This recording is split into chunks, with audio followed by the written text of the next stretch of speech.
Hey, everybody, welcome back to Too Many Men. My name is Alison Lucan, and I am here with someone who this week's inspo from one of my co-hosts, Sara is just in her just ability to thrive. One day she's pumping out extreme content that I can't wait to read. And then the next day she's showing us that if you want to go out and have some fun with your girlies, that's exactly what you should do. Yeah. Sara, how the hell are you? Oh, I'm good. I'm hanging in there. Life's tough. Get a helmet. So we're getting the helmet today. How are you? I'm good. And we would not be too many men if we didn't have the woman who, when the great Jeff Merrick needs someone to comment on the true state of things in hockey, she's the voice he goes to. She's a writer, she's a speaker, she's an analyst, she's a star. Shayna Goldman, say hi. Hi. Good job. Did you say hi and you had your mute on and then you had to unmute? No, I was Okay. just like Oh, okay. responding to you because you're pumping my tires so much. I don't know what to do with it sometimes. Okay. All right, my friends. Well, here we are. We know that we will not be recording next week as it is the holiday week for all three of us. Happy Hanukkah, Merry Christmas, Happy Kwanzaa to those who are celebrating something special over the next week or so. We'll let you know if we're going to come back over the New Year's week because, as you can imagine, schedules are crazy. So next week, nothing, maybe something in 2 weeks. But because of that, we've got to get right to it. And with a We're week to special week. where we are week to We're all week. week It to is week. Aren't true. we It is all? true. We are week to week with a special thank you to friend of the pod, Benny Drawbars, because we're actually going to have a sound effect. Sarah Sivian, what time is it? Bit news. It is time for Biddo News. Yes, thank you, Benny, for actual drum sounds. We appreciate you so much. Folks, there's a lot to cover, and maybe I'll just try and attack this chronologically. I don't know, but let's start out in the West, and that is with the Vancouver Canucks. JT Miller is back. We don't know why he left, but he is back. He came out and, as a lot of players has done, he's not the only one to do it. He made a preeminent statement before any questions were asked and basically said, I was gone, but I'm never going to tell you why. And you can ask, but I'm still not going to tell you why, which, as you can imagine, in a market like Vancouver, certainly was accepted at face value, and there was never any questioning or hypothesizing what went wrong. But for now, JT Miller is back, and if the Canucks lost, that means everything's terrible. But if they won, it means he and Elias Pettersson are besties and everything's great. Sara, JT Miller deserves his privacy, but again, there is a little bit of begging from the market, and that market will spin stuff up. We're happy for JT Miller to hopefully be in a healthy place, but what do you make of the noise around JT Miller's absence and then return? First of all, I just love that you are so connected to the Canucks now. Like, I love that that's a topic of discussion every day. It's like, hey, she's on the West Coast, Best Coast, people. But I think that as is literally everything with the Vancouver Canucks, it could have been handled better. If they really wanted to, he is entitled to his own privacy, right? Whatever happened, but they made it cryptic. They could have lied. I don't know. I don't know if that's like the right thing to do, but I guess you could just say like he's sick. You know what I mean? Like, or dealing with mental whatever. Just like the shrouded in mystery vagueness is a little weird. Shayna, Canucks are 2-2-1 in their last five. Discuss the JT Miller of it all and just kind of the general malaise slash drama slash elation any given minute around the Vancouver Canucks. I mean, it's never boring, and I love that for them. But like Sarah said, like this organization can handle it better because I hate how the storylines go out of control and people are speculating. And like, yes, it's his right to privacy, and he doesn't have to talk about it because if there's anything going on behind the scenes that isn't great, it will be taken, I'm sure, out of proportion even more and blown up into something, and you'll never hear the end of it. So there are some bad consequences to opening your mouth in that situation, but I would hope the team does so he doesn't have to. But yes, the Canucks, they're up, they're down, they're sideways, they're having a good time, they're having a bad time. I think it's great for them that they can figure out we have Miller back. Now we're going to have two capable lines again, and it's not just going to be one scoring line. And let's figure out what we need because the third line, Like you have the scoring depth and now it's all in its place. So now you can focus where you need to. Like, I don't know, on defense to be like, hey, we need help. Philip Hronik's hurt. So maybe the narrative will change. Maybe it won't. Maybe we're going to see a fight in practice and everyone will then blow that out of proportion too. You never know. It's like a daily soap opera and I cannot get enough. And shout out to Columbus, Ohio native Kiefer Sherwood, who's lighting it Oh up my out God. there, even with a Yeah, natural that's hat an trick. awesome development. How about Yes, that? it's He's great. so fun. It's Yeah. great. He He's and his brother chirpy. He's Cole, both, wonderful. yeah, wonderful. We love it.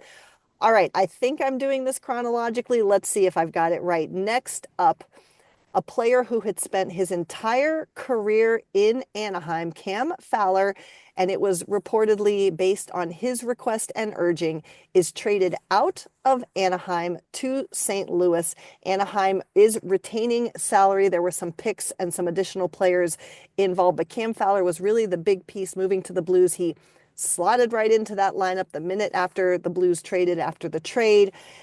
Honestly, I'm going to say the ridiculous thing, the thing I keep fixating on is this happened 9 games short of his 1000th career game. So now he's going to have an organization that, with all due, doesn't really have a relationship with him, doesn't really know him, and now they're going to have to put on his 1000th game ceremony, which I think is kind of sad. But the trade is the trade. The trade has been made. Shayna, what do you make of it? Yeah, like when Cam Talbot the other day had his 500 game ceremony with Red Wings, it's like at least he's been there for 2 months, right? Plus the off season, and he's bounced around a bit. It's not like, okay, he's been with an organization for 480 games, and now here you go onto your next team. So there's that element of it. It's surprising to me that they're moving him now, and they didn't have to move him in a prior deal because that's what I thought was going to happen.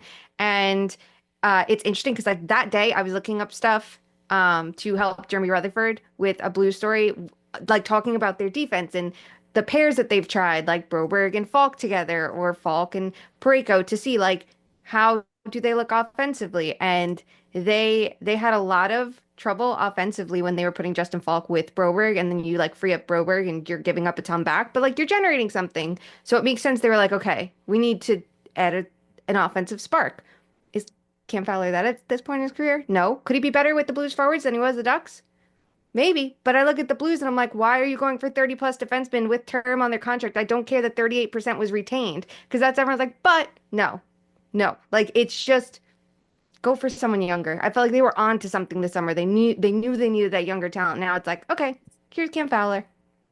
Well, we always talk about which GMs we like observing for maybe doing things a little bit differently. And I've hypothesized that, the Trouba trade in part is going to help Anaheim, if they so choose, be a little bit more nimble because they can trade away other pieces that might be more desirable and still stay above the cap floor. And this helps with that too. But Sara, in terms of the actual move itself, do you like this for the player? Again, he was reportedly wanting to be out of Anaheim for some time now.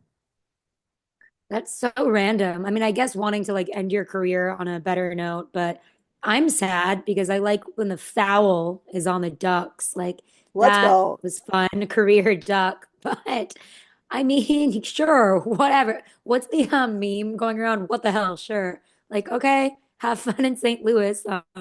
I do like the idea of different pairings with Falk, Broberg, and et al. I think the Blues are so interesting because they are like the third to last team in the Central, but at the same time, they're in the mix too. Like, I think Utah's kind of picking up steam, but like it's neck and neck with the Blues, and like the Avs are only a couple points above them. Like, I think adding an interesting, I always like when like a career player goes somewhere else so you can really get the vibe of like how he'd fit somewhere else. So I guess we'll see. We will see. Let's see. I'm going to try and put these all in order because a lot happened pretty close. Let's dive into it. Our troubled problem children, starting with the New York Rangers. Capo Caco was scratched. He's back in the lineup. He has come out with some spicy, spicy quotes, including no one told him what he needed to address, that he guesses just the young guys get scratched now because that's the way it works, pointing out that he has one of the best goals for share when he's on the ice on the team and shot quality shares on the ice for the team. And then a team like the Rangers that lost only 3 of their first 10 has only won three of their most recent 10, including a massive, impressive shutout of the Rangers at the hands of, folks, you guessed it, the Nashville Predators. Shayna, can it get any worse in Manhattan? Yes. Yes, this is not rock bottom Oh, yet. I think it was Arthur Staple who tweeted they've lost to the 32nd place team twice in a week, and it's two different teams who are in 32nd place. Let's It was the go. Blackhawks, then it's the Predators now. And If they're I'm going to be lost. bad, I They're want to be so the lost. best at being but bad. what's rock bottom to you? Like, what would that look like? I mean, just keep it going. Keep it going. Just keep going at this rate and show. Because here's the thing, like they're a team to me that is the core flawed. Yes. Was it flawed when they signed all those big contracts and went, this is the core we're betting on before we're ever going to be good? Yes. But at the same time, you look at it and you're like, okay, well, Shesterkin can flip a switch. Panarin has that ability. Fox has that ability if he can find his game. Carter and Zibanejad can wake up. Like, there are things that can happen that they could get into the playoffs because so many teams don't want to make that second wild card seed, right? Like, the Bruins have their struggles. The Penguins are alive, but I don't know for how long. And then you have the Islanders and everyone else, like, just flailing around. So you're like, okay, maybe there's still a chance, right? But it's to the point where you're like, well, there's no chance, and you're not getting that top draft pick like what happened last time you bottomed out. So I think that there's still room to fall. But like, I love that a player is speaking up about this because it is very interesting. It goes along with Peter Laviolette's tendencies to blame the younger guy. And when he left Washington, remember Orlov specifically speaking out about that when Orlov was traded to Carolina, saying like he didn't play. I think it was Alexiev at the time. So it's interesting to hear the player come out and say it. And it's not the first coach that there's been this issue, right? Like, hey, you're not going to play, but we're not going to tell you anything to make this a productive scratch for you. Or, hey, we're going to try to get the rest of the guys going. And when you go back to Sunday's game, they limited the ice time of Kreider and Zibanejad, especially in the third period, because the kids were getting it done. And yet, when it was a 6-on-5 situation, they went back to Kreider and Zibanejad, who had been riding the bench most of the period and didn't play the kids, who actually got them back into the game. And you go, it's all a pattern. So it's nice for him to say it. He hasn't been the problem. Has he been great? No. But has he been the problem? No. But when coaches don't know what to do, these veteran coaches, what do? They scratch the kids.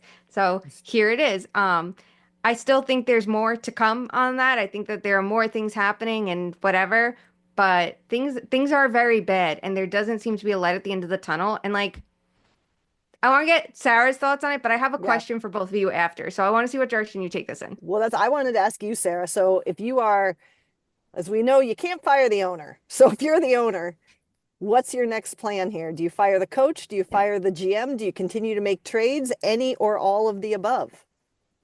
I think it's a tough spot because I mean, I think the GM has a different idea of what he wants the team to be than the previous GM, and they're all like Shayna said, tied up in these contracts with the core. So I think that's why you're seeing like threats of the core being traded. And I say trade them honestly. If like you can't keep both though. Like you can have your new GM with his new vision, or stick with this core, but it's like you've already abandoned Truba, I guess. So it's kind of like the pieces are falling into place there. So I don't know. I say, I guess ride with Drury.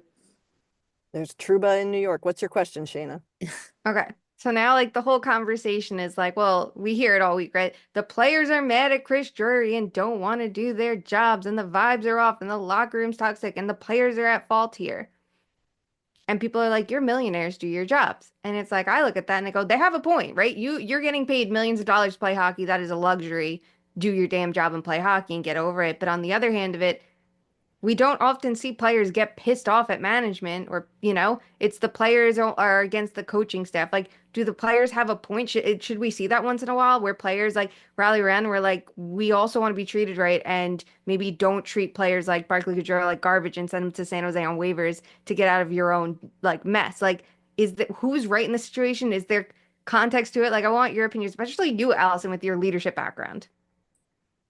Go first, Sara.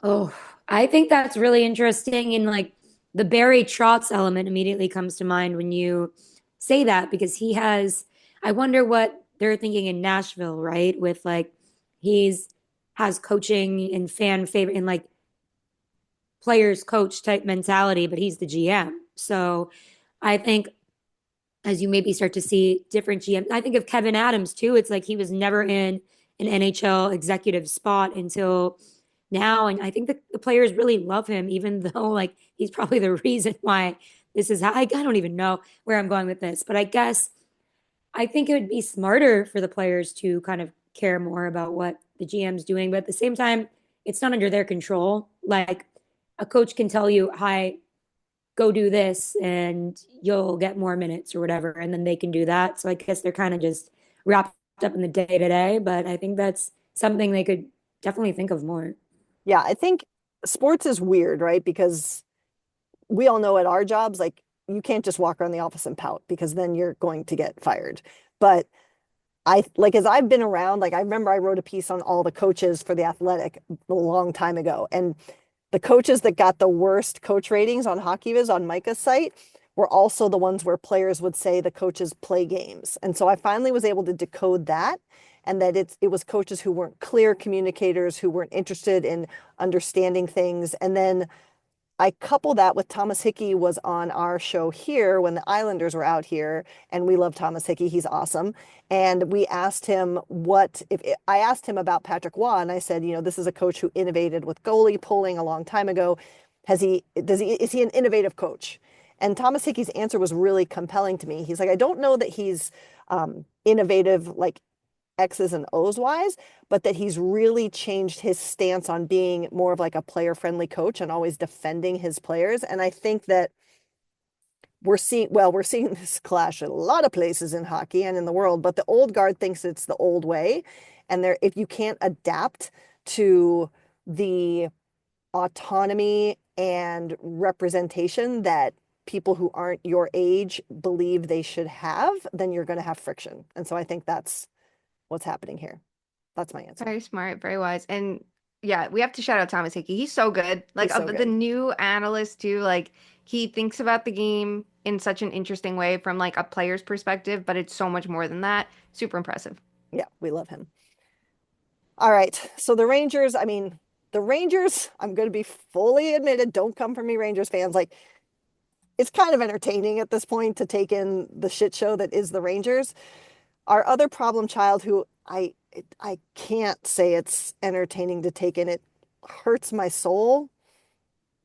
The Buffalo Sabres, ladies and gentlemen. They are on an 11-game losing streak, and this last one, spectacular form. Owner Terry Pegula meets with the Sabres in Montreal on Monday, saying he believes the solution is inside the room. He supports everyone involved. And then at the hands of my friends, the Montreal Canadiens, who have had buckets of trouble themselves, hand them a 6-1 loss to extend that 11-game losing streak. And like, I don't know about you two, it is hard for me to watch Sabres hockey right now. You watch them against the Leafs, they're up, what was it, 3-0, and then the Leafs come back and they just don't believe in themselves. And this is just, let's go to our question we had about the Rangers. Shayna, is this rock bottom for the Sabres? Yes. Yes. Could it also get worse here? Yes. And I think that's if they start making really short-sighted moves. But it's fun. Like I was writing something on the Atlantic Division on Monday and I see the announcement like Terry Pegula is meeting with the team. And I'm thinking like, shit, I need to write this in a way that if they fire anybody, I can change on the fly, right? Because that's what you're thinking. Ownership is going to meet with the team. I'm thinking, okay, Craig Adams is cooked after this. And he wasn't. And they meet with Terry Pegula. And 19 seconds into the game last night, they allow a goal against. Shortly after, they almost allow another one, which was called off, but it's okay because Montreal has another right up their sleeve. So it's still 2-0 very early into this game.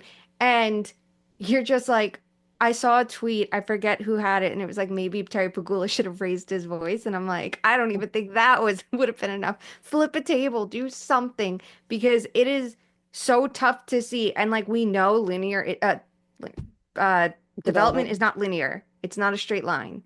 There are a lot of steps back. But you look at the progress that they had in 2022, 23, and you go, there is so much potential here. If you could get a little better in your own zone and a little better in net, that offense, you can't teach offense the same way you could teach defense, right? Like you can teach defensive structure, but offense to a point, like you need to have the skill and the ability, and they have it.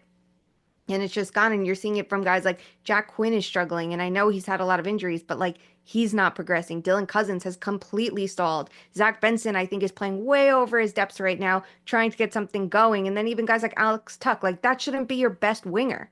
And even Bowman Barham they bring in. He was great in scoring, but the numbers below the surface were troublesome and they're still not great. And like there's all of these concerns. And I know they're without Darlene right now, but it's like they were broken with him. It sucks because there's so much promise on this roster, and I really worry they're going to do something short-sighted like trade Dylan Cousins and go, okay, and trade him for pennies on the dollar and get screwed over it when they need to figure out the solution from within. Absolutely, because this is the group. They've committed to them. They've also signed them to those long-term contracts and bet on them early, which I think all of us liked when they did it. But you also need to use and maximize the cap space and the assets that they have to make this roster better around those core players, and it's all going wrong. And I feel like a lot of people are just like, well, they picked Lindy Ruff, that's why it's wrong. And it's like, yes, I'm with you. He was not my favorite pick, but I did understand it to an extent if they were gonna have him like kind of train someone like Seth Appert and say, well, he knows how to run a really good rush-based offense. You look at the Devils, like maybe this could work. Like there's fundamental flaws at every level right now.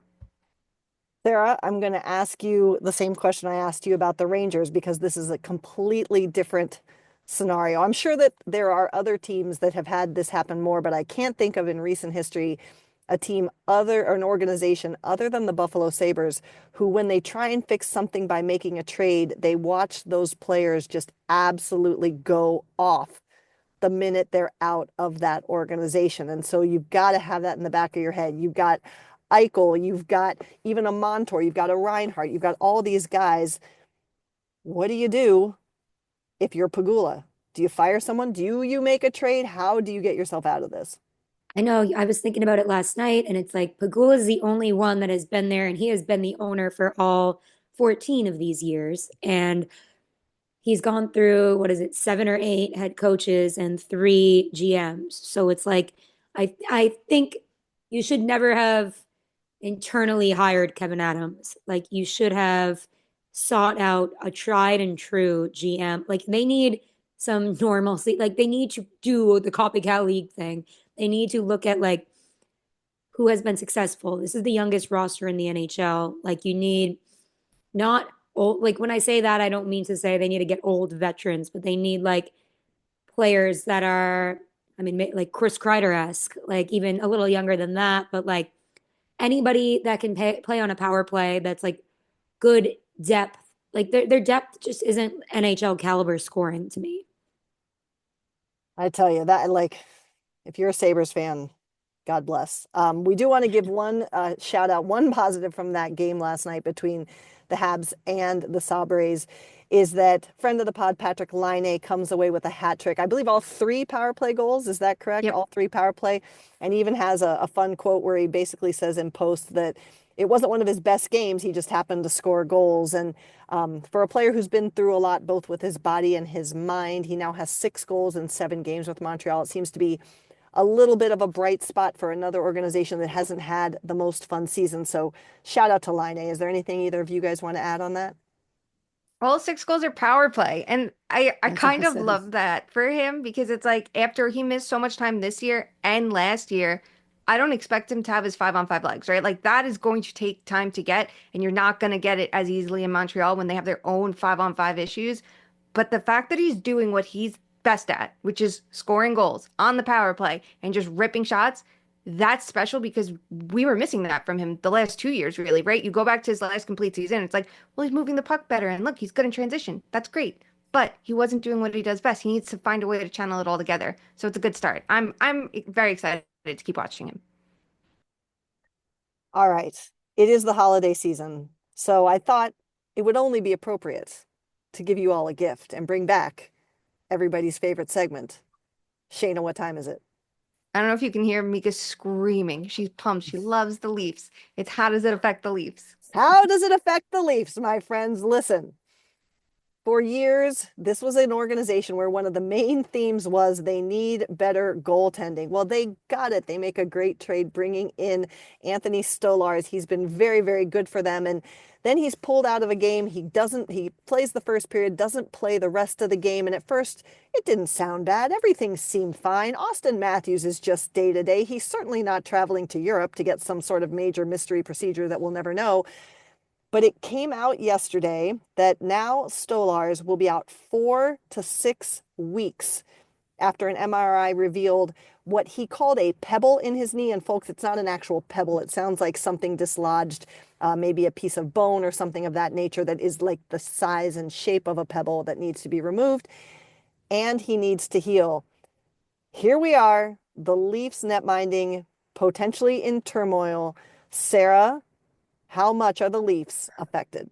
It absolutely sucks. I mean, I love Stolarz. I think he's in the perfect role here where it's like he can't maybe handle a full 82 game load, but like Woll was supposed to be Woeful. the starter. Yeah, he was woeful, whatever. And he had like, I don't know, he came in at the perfect time and it really sucks that he's out. I guess he'll be back for the playoffs, so that's good. But I have loved watching him play, but I think Woll was kind of heating up as like the games went on when he returned from injury, and at least they both weren't injured at the same time. So I guess I don't know, seeing the positives here.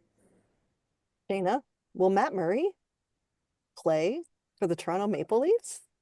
Could you imagine? No, they've already called up someone else, but that would be something. Well, listen, like if Joseph Woll can't handle this, then yeah, that might have to be a solution. That's a wild thought at this point. But like Anthony Stolarz was playing really well. Like he was the steal of the summer on the goalie market. I look at someone like Kevin Lankinen and thought he could have been that guy, and I wonder if next year he's going to be that guy for Yeah. another team.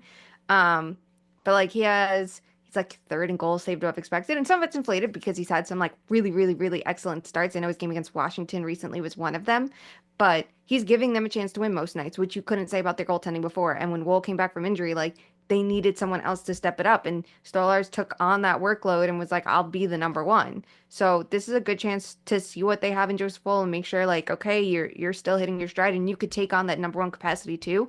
Because like we think about it, let's say they have this perfectly even rotation, you're gonna come into the playoffs and go, okay, who's your number one guy? Because usually it's a number one guy and you don't rotate. Like it would help to know like, can he take on this burden? Because now we know Stolarz can, especially if you rest him at the right times. Can Wool do it? Like, I'm very curious. Can he stay healthy? Is he durable enough? It's the biggest question, right? So who knows? It's going to be interesting. It's never boring with the Leafs, but if I were them, I would hope they start scoring more goals and generating more offense to support their goalies because I don't think you can expect Wool now to be the guy on a starting basis every single night and make up for the fact that they are not playing to their strengths. We have a passion for the drama in Oh my God, do Toronto. we? Have a passion for the Leafs. Never gonna get past it. That's my team, baby. And Mika's too. All right, let's move on then to the rest of our hockey talk. We've talked about a lot of bad. Let's talk about some potentially hashtag actually good. Who's to say? Um, we'll start with the one I don't want to talk about, and that is begrudgingly. And it's funny, whenever I'm preparing for a game, I always make sure, to take in content, particularly from great writers like Julian McKenzie, who covers the Ottawa Senators. And he has his two most recent articles are first a mailbag where everyone's like, it's the end of the season. We suck. We're out of it. And then the next thing is like, look at Linus Ullmark be a star. And quietly, my friends, the Senators, as the Rangers have plummeted, the Senators are trending up. They're 7-2-1 in their last 10. Linus Ullmark is a revelation. He's played their last 3 games, including a back-to-back with travel. And I have not seen all the clips, but my understanding is that he was just literally exhausted in that second game. But he still gets them to a win. He shuts out the Seattle Kraken jerk last game, but he is on another level. He is best in the league in terms of goals saved above expected, and only Hellebuck has played more hockey than him. So he is exceptional. Sara, Ottawa Senators, the real deal, or faking it till they make it, and Ullmark is a star? They were always supposed to be the real deal. And you looked at Allmark's kind of shaky start in the beginning, and it's like that was unexpected. So now we expect him. I mean, he's playing even better than I'd expect him to play right now with like the two shutouts in the past 3 games, and his numbers are like diabolically awesome right now.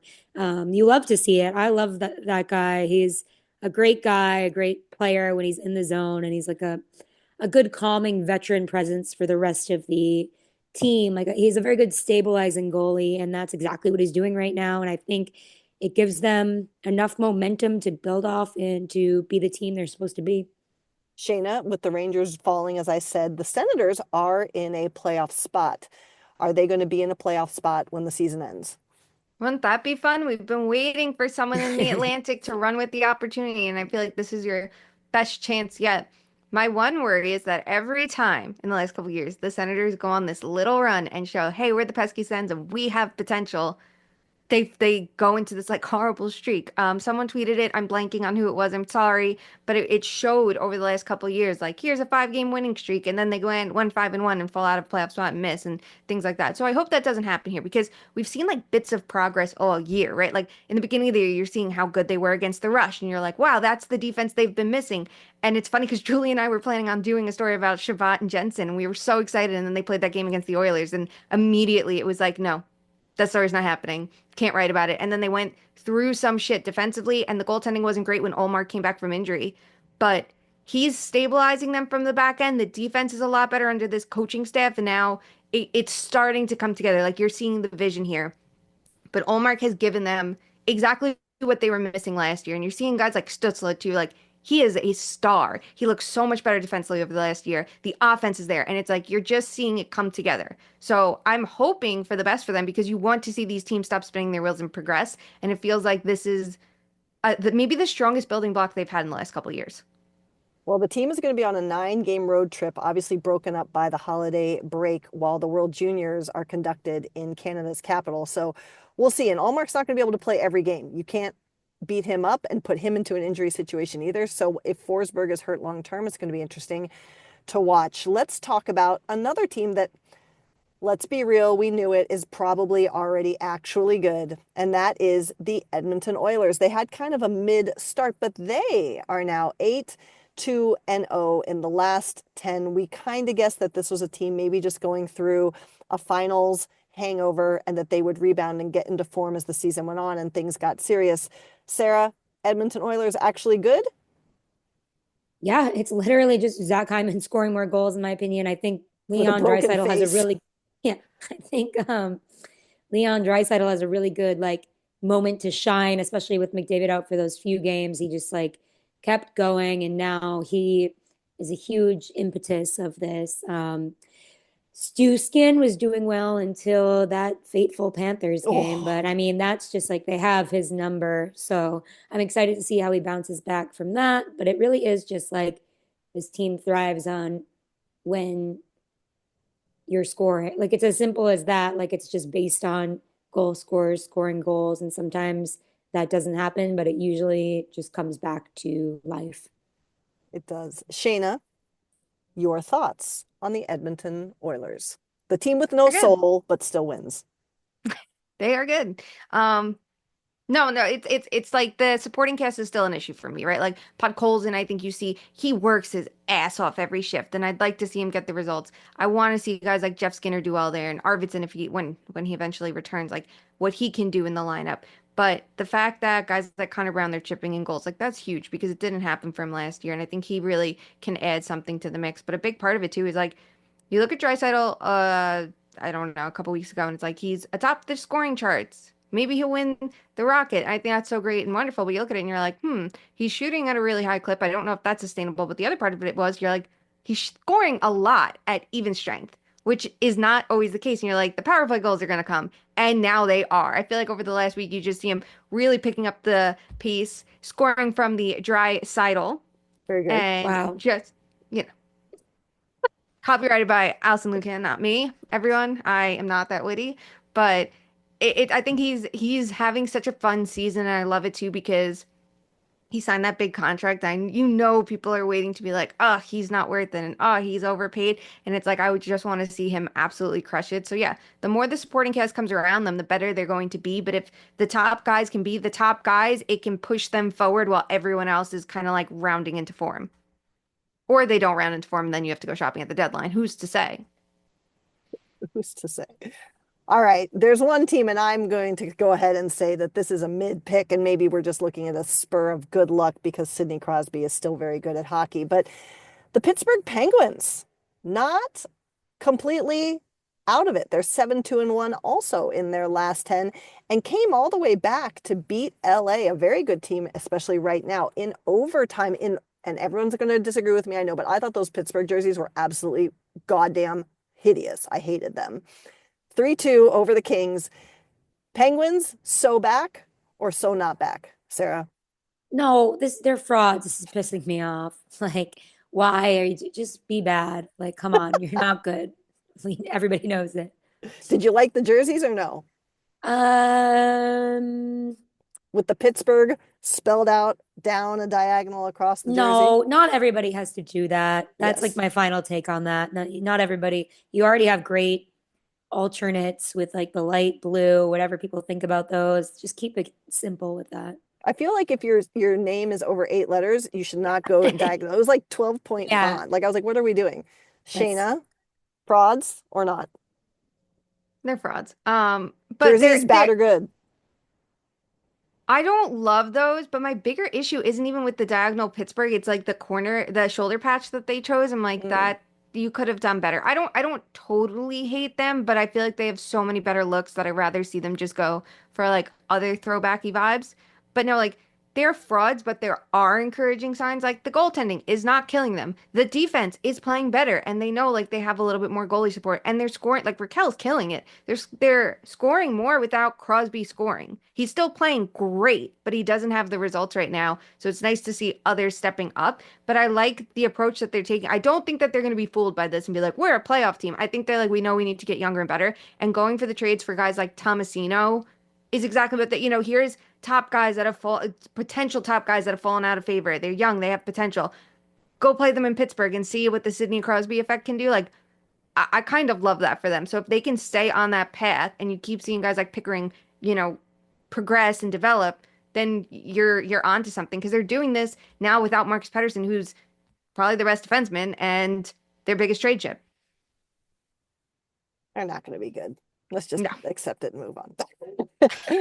All right. Well, we will wrap this episode up with everyone's favorite game, except Steven's. I don't even know if he hears that part because he's already probably turned it off. And that is Fuck, Marry, Kill. We last week Hold on. looked. We need What? him to list.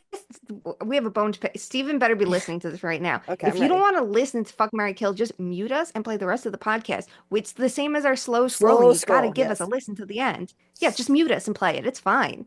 I do that. Shout out, poor Steven. We do have to get him on though to tell Sarah's story of Vegas. That I saw yes. The Sean day I became a true gambler. Sean was out here last week, Sarah, and we were still talking about it. It was hilarious. That was so Oh my much fun. God. Love it. Anyway, we're going to fuck, marry, kill. Last week we looked at the best leagues of them all, the PWHL. We looked at the US jerseys and did an FMK. And conveniently, there are also 3 teams in Canada. So this week we are going to fuck, marry, kill the jerseys of the Montreal Victoire, the Ottawa Charge, and the Toronto, and I'm making this my pronunciation, Septres. I know it's Scepters. We're going with Septres. Leave me alone.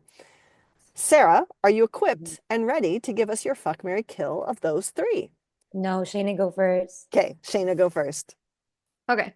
This one's so much easier than the other one. Oh, okay. Killing the Ottawa Charge. I have problems. Top to bottom, the name, the jersey, the logo, everything is wrong with it. To me, it looks like a knockoff Calgary Flames jersey. And the red is the wrong move here, especially when the logo is so similar. If they went with a charcoal jersey and I love color, right? But like, why not? Charcoal's pretty unique and Vegas got rid of theirs. And you did that with the gold and yellow accents. To me, that's giving like electricity and a spark. And I think that could be really, really, really fun. Maybe even have your alternate or your away jersey be more of a yellow than a white. Like there's potential there. But no, it all went south. I hate it. I'm sorry. I want to love it, but I just, ugh. Um, I will fuck Toronto because Oh, it's interesting to me that it looks like the Taylor Swift thing. I did not know that on first pass. We were doing power rankings. shocking. Shocking. Do you know who told me to? It was Sean Gentile of all fucking people. We were doing power rankings and he was the one to be like, "Oh, it's giving Taylor Swift." And I'm like, "How the fuck do you know that? I don't know that."